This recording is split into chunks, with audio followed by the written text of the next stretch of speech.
others were wanted by the United States and the Mexican government for their involvement in the drug business. She then joined the Gulf Cartel, where she started as a lookout or halcon, and gradually rose the ranks to become a commander or comandante.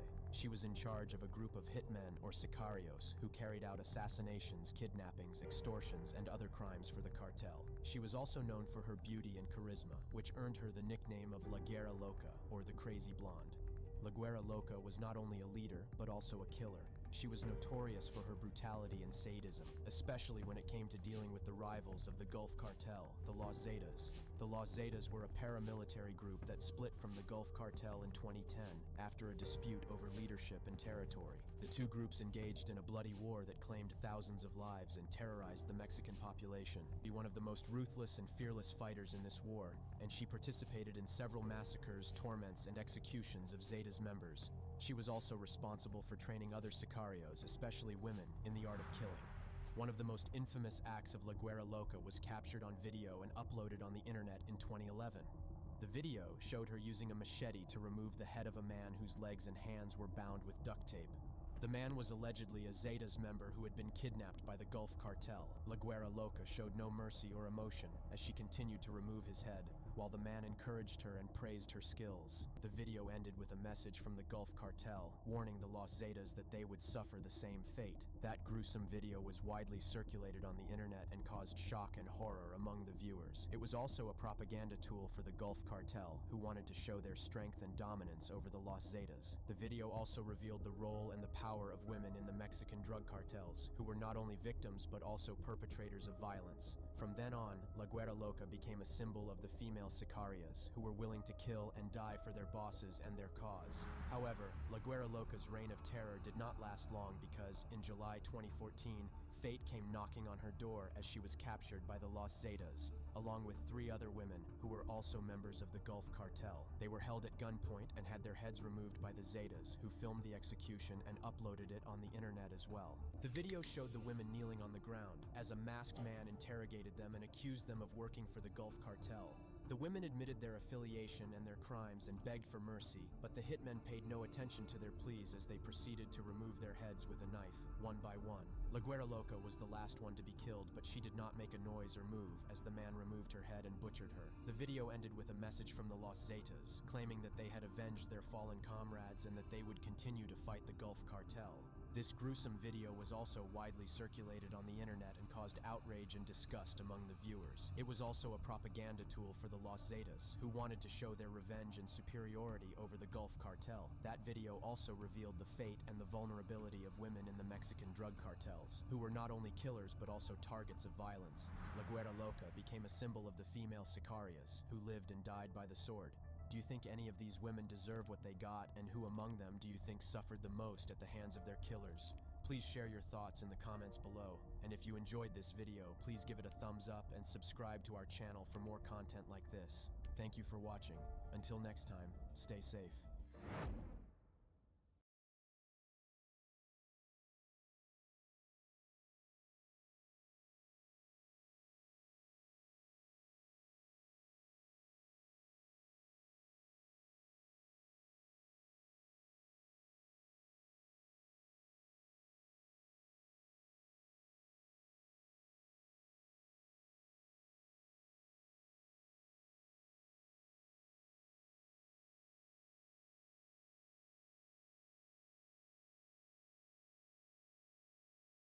A couple years ago, I ended up in a motorcycle accident. I didn't have health insurance at the time, and now I have a plan that keeps me covered for $9 a month. All plans cover doctor visits, prescriptions, emergency care, and more. Healthcare.gov is here for you. Enroll by January 16th.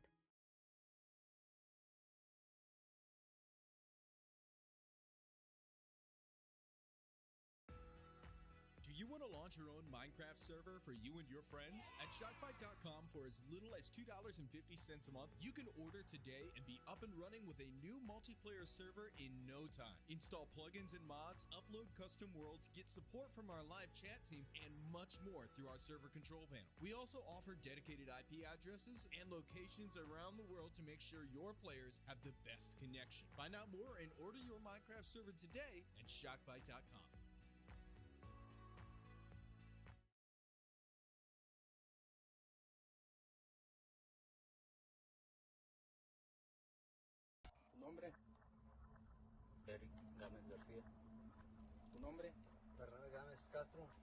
In the cartel world, anything can be seen as betrayal, and betrayal leads to the worst punishment imaginable.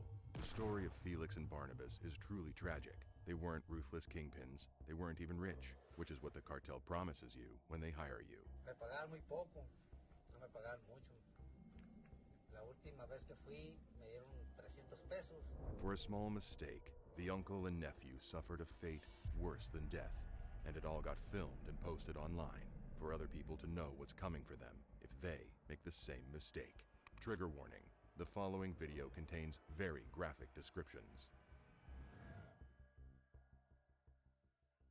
To understand the heartbreaking context of this case, we have to look at the way poverty and cartels are interlinked. On the one hand, poverty rates in Mexico have led to many people joining cartels. Today, over 52 million people in Mexico live in poverty. In a country of 126 million residents, that's a lot. Problematically, these cartels have been fueled by rising poverty rates in Mexico.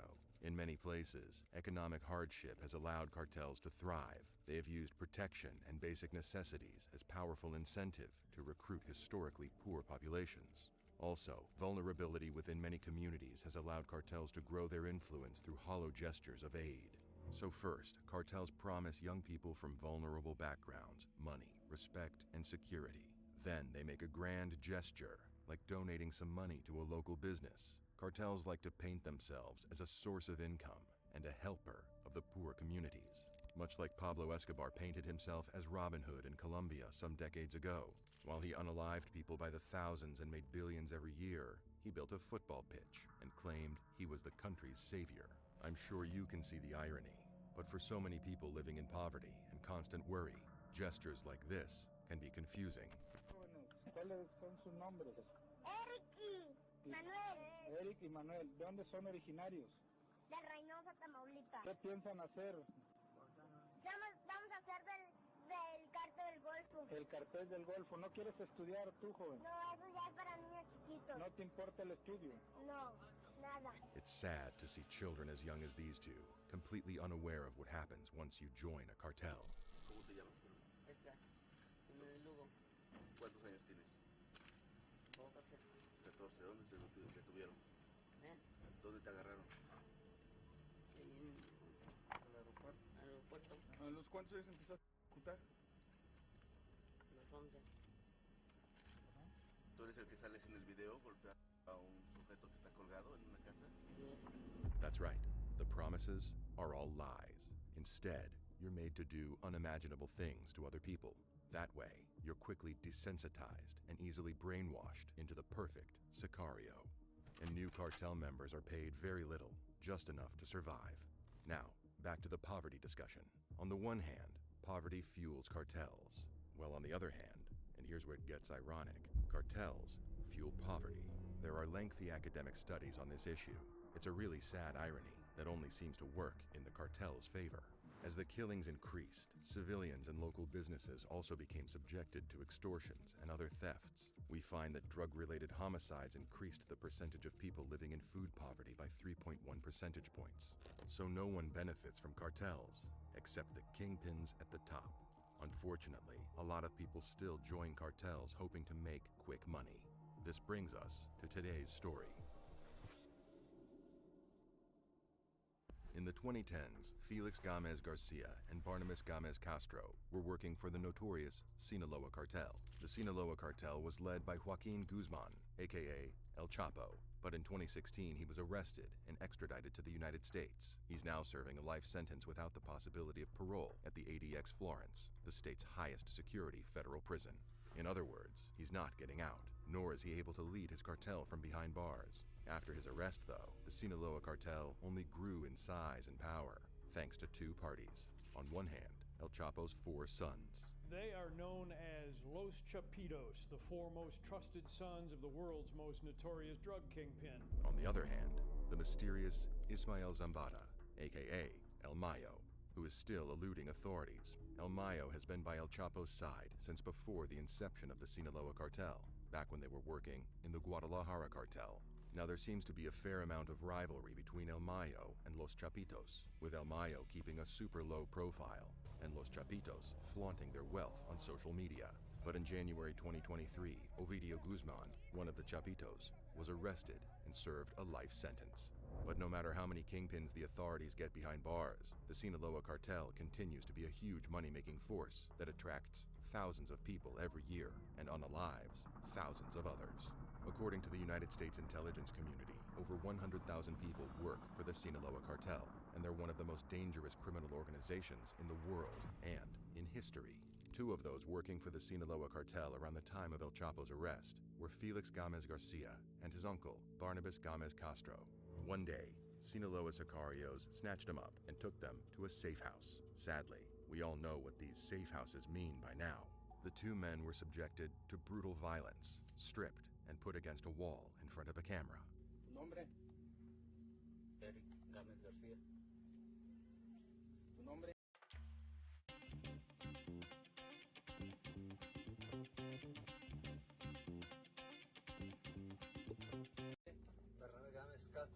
First, the two were interrogated about their work for the Sinaloa cartel. Felix once went by Paulino and sold narcotics in Phoenix, Arizona. But in June 2011, age 26, he was arrested and charged with dangerous drug possession for sale. Eventually, he was deported back to Mexico. However, this wasn't a wake-up call for Felix. Once home, he became even more entrenched in the Sinaloa cartel. He was thus tasked with carrying messages to and from El Cholo. El Cholo was the kingpin of the Nueva Plaza cartel, a smaller cartel supported financially by the Sinaloa. El Cholo's is another shocking story of betrayal. He was once El Mencho's right-hand man, before El Mencho started his notorious Jalisco New Generation cartel. Once he founded the CJNG, El Cholo wanted to have a say in things, just like he did before. But El Mencho didn't accept this anymore. He was a dictatorial ruler, and he wanted everyone to fall in line. So El Cholo started going behind his back. Things escalated to the extent that El Cholo broke off from the CJNG and formed his own cartel, the Nueva Plaza, along with a few other CJNG deserters. This started an all-out war, one that cost many lives. Desperate to win, El Cholo sided with the Sinaloa cartel, the only cartel richer and stronger than the CJNG. In 2020, El Cholo's body was found, wrapped in plastic bags, on a bench in a public park. Two signs were stuck to his body with knives. One of them read, "The Traitor, El Cholo." This is just to give you an idea of how cartels deal with people they consider traitors. Now, back to Felix and Barnabas. Once Felix was done with his story, the sicarios moved on to Barnabas with the same question. What were his ties to the Sinaloa cartel? Barnabas said that he started working for the cartel through his nephew, Felix. But much like his nephew, he had never taken a life.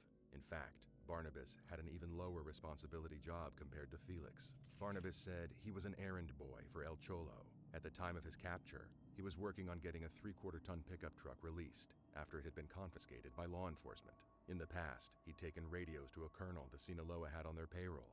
Here's the real tragic twist. Me pagaron muy poco, no me pagaron mucho. La última vez que fui, me dieron 300 pesos.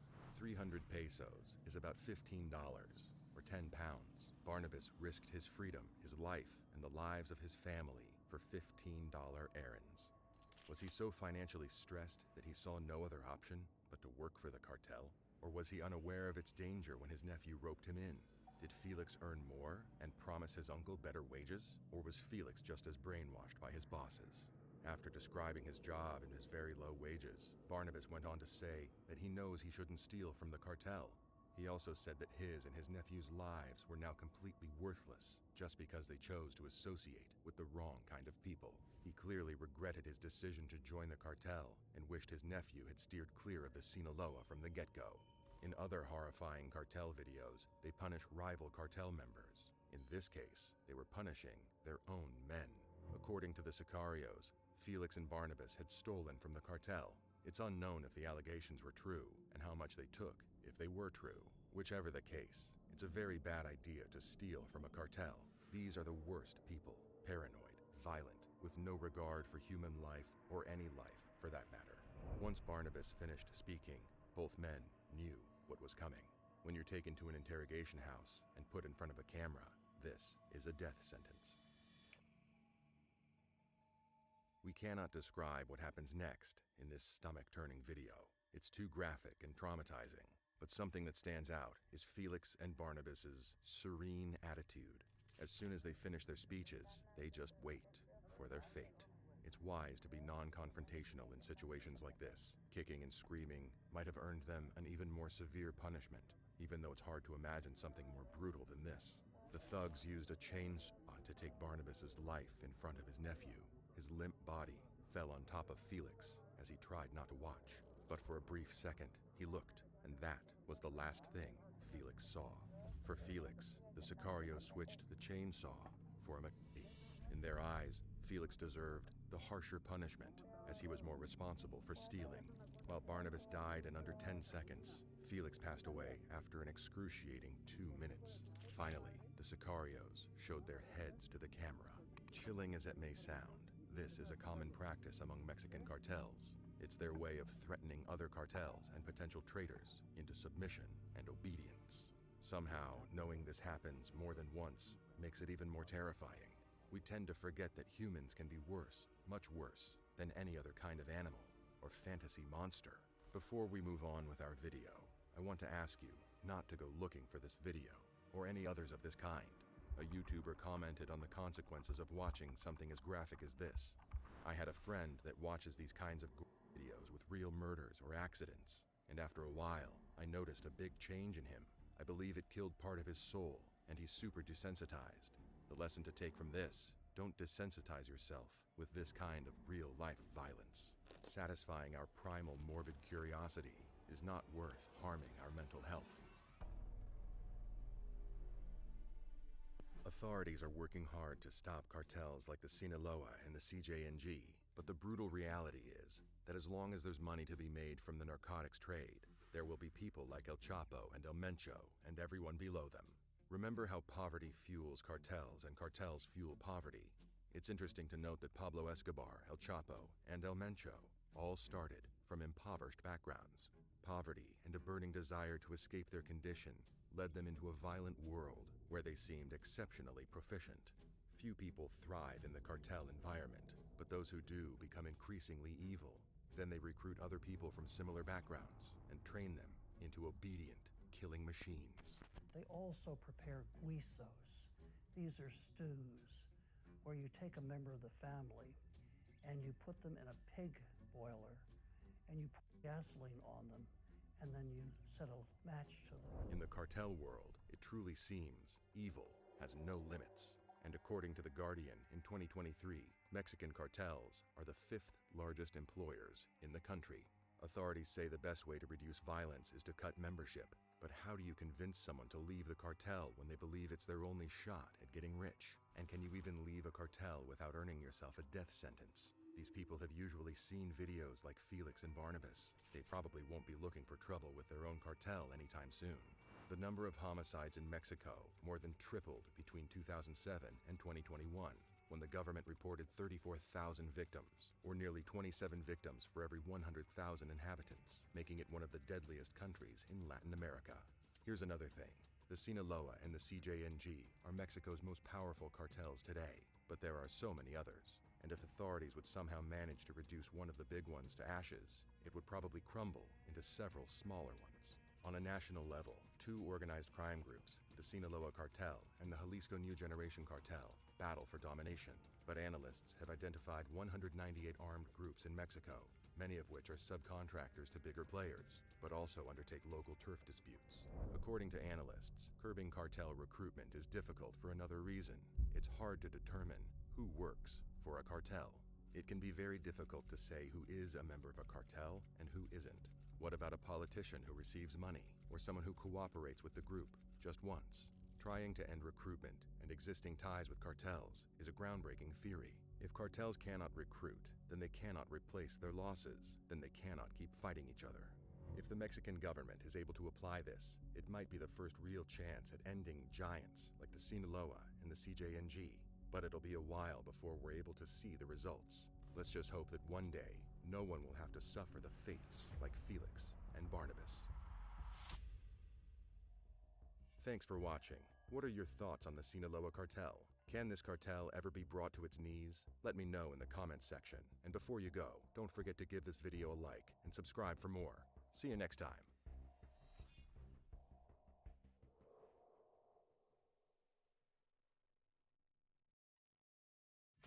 go to Grainger.com to find what you need to get the job done. Grainger, supplies and solutions for every industry.